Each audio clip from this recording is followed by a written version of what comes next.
অন্তর্বর্তীকালীন সরকারের গঠিত জাতীয় ঐক্যমত্য কমিশনের সঙ্গে চলমান সংস্কার প্রস্তাব নিয়ে দ্বিতীয় দফায় আবারও বৈঠকে বসেছে বিএনপি। সকালে বিএনপির স্থায়ী কমিটির সদস্য নজরুল ইসলাম খানের নেতৃত্বে 5 সদস্যের একটি প্রতিনিধি দল এই বৈঠকে অংশ নেয়। আমরা আলোচনা শেষ করেছিলাম, ওই জায়গা থেকে শুরু করব, এরপরে বিচার বিভাগ এবং নির্বাচন ব্যবস্থা, তারপর আর দুটো। বৈঠক শেষে নজরুল ইসলাম খান কথা বলেন গণমাধ্যম কর্মীদের সাথে। বলেন, বাকশালী রাজনীতি বিএনপি করে না। আমরা বিশ্বাস করি আর কি যে গণতন্ত্রে এটাই স্বাভাবিক। আমরা বাকশালে বিশ্বাস করি না যে এমন কিছু করা হবে যেটা সবাইকে মানতে বাধ্য হওয়া লাগবে।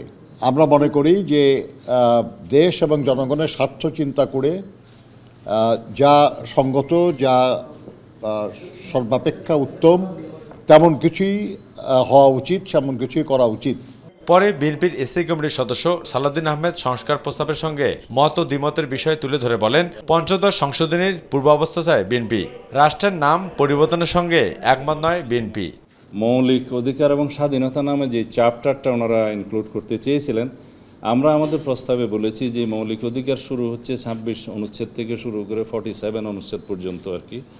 সেই অনুচ্ছেদগুলোতে যে সমস্ত জায়গায় সংশোধনী এবং সংযোজন প্রয়োজন হয়, যে সমস্ত ক্ষেত্রে আমরা বিভিন্ন বিষয়ে একমত এবং নীতিগতভাবে একমত হচ্ছি, সেগুলো ইনক্লুশন করে ওনারা আমাদেরকে ড্রাফট আকারে দিলে সেটা আমরা দেখে আমাদের বিবেচনাগুলো বলবো।